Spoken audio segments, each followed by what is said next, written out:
Marathon, I just discovered it. Marathon Elijah Mclain protest in Aurora runs the gamut from comedy to chaos.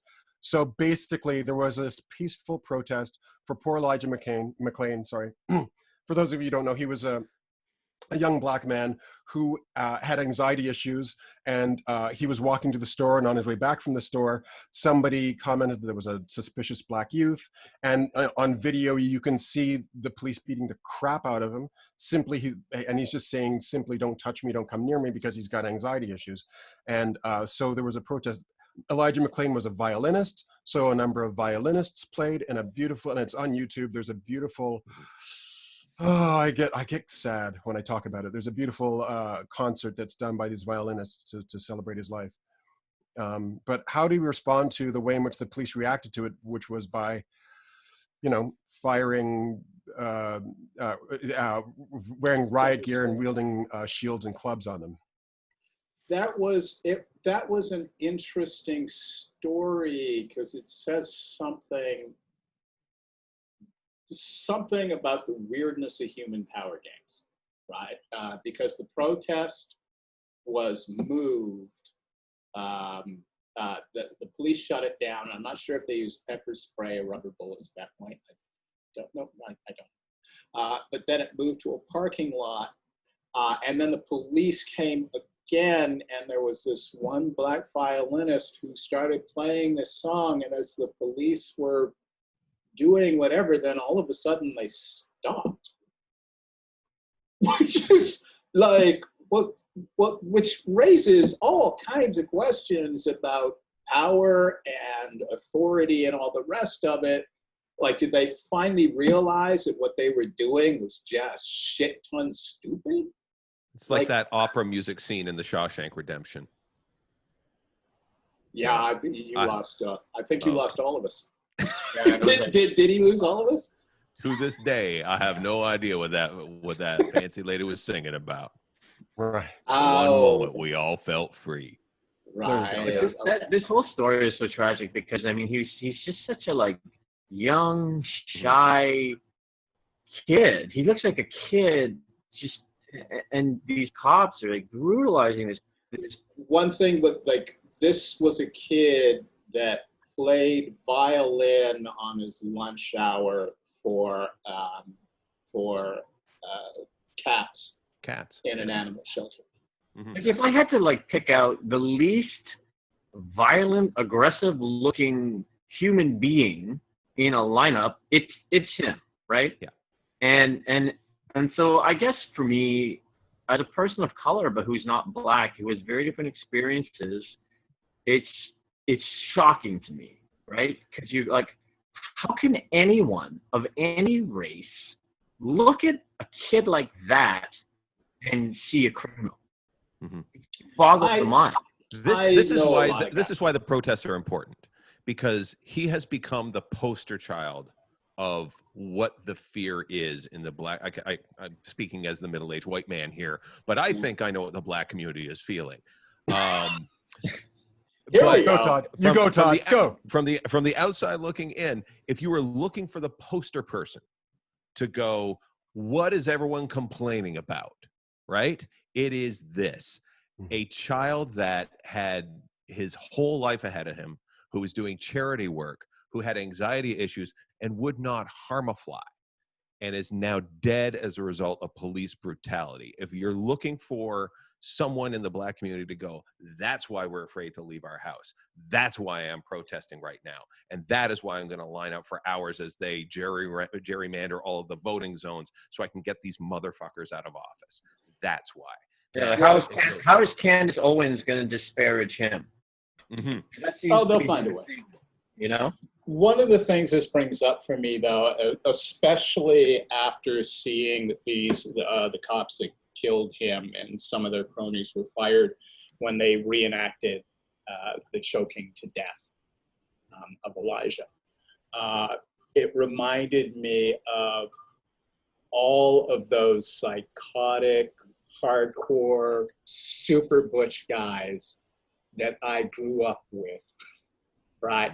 And that are a part of and I'm not just diminishing the racial aspect of this, but you will find these guys everywhere in the world, and the success of your society, one aspect of it is how do you control these guys who have this need to maim, to slaughter, to brutalize. I mean, these guys are everywhere. And it's, until you deal with that, like you could see them, and I've had personal experiences with this, being considered weak, physically weak. Just how some guys, that was just like catnip to them. Right? And what really tears me up about this is I think so many, and I think it's why it's such a big story, so many people who have gone through, especially men, gone through that brutal experience of being beaten when there's nothing you can do about it. Right? I think so many people are relating to that, to just, God damn it. I agree. I think that, because over the years I've done so much research on this topic, and I've talked with Crown attorneys and with defense attorneys, and now, doing this show, I've been doing a lot of research on YouTube about people getting arrested, and so now YouTube is just feeding me all kinds of people getting arrested. And I've got this, actually, there's a couple of like libertarian channels where you have these white men, and God bless them, these white libertarian men who are sitting in their cars, they've been pulled over for no reason, and they know their rights, they know that they can quote the Constitution and every single aspect of it, and they'll sit there in their cars, and the police come up to them and they'll say, do you have just cause? Am I under arrest? Am I under arrest? I'm not under arrest. I don't have to answer your question. And they just lay into it. And the cop will say, you have to answer my question. And the libertarian is like, 5.57 of the state's rights. A police officer may not, blah, blah, blah. And they've got it memorized. And I'm like, I want to be that guy. I want to be that. I want to know that feeling. That's sort of you that. Can't because you're black. You can't. Allow me. He can, because actually there was a similar video that I saw, and I wish I could cite it right now, but it was a black man being approached by 4 police officers in a parking lot. And I think it was a noted public space, and he kept telling these 4 policemen it was a public space, and he talked to the main supervisor, and meanwhile drew his attention to this other officer who had his hand on his gun.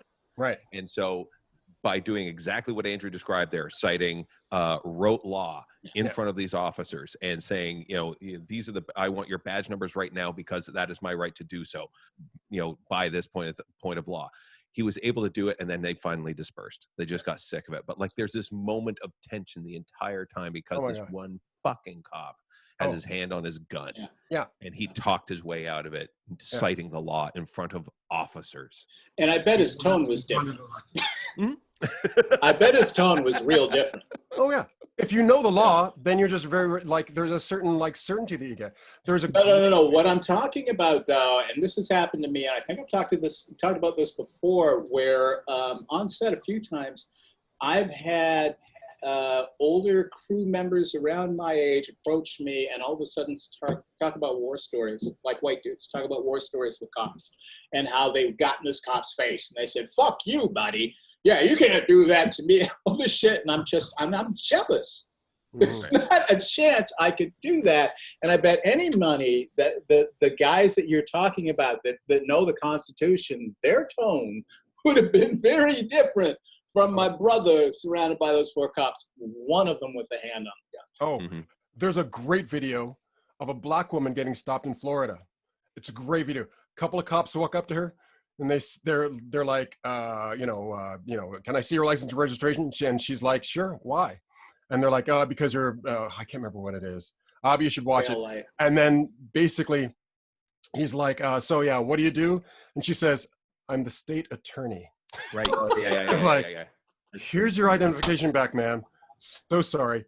have a nice day. And then they just peel Just off. backing away with a hand over the badge number. Just And I'm just like, you go, sister. Oh, you go. The reality, wouldn't have mattered if George Floyd knew all of his rights, you know. And the reality is, he probably did. You know, what's funny is that the people who are most targeted by the police, in my experience, they know the rules and the laws more than anyone because it affects them the most. But I just think, you know, quite frankly, if you're black, it doesn't matter because they don't care.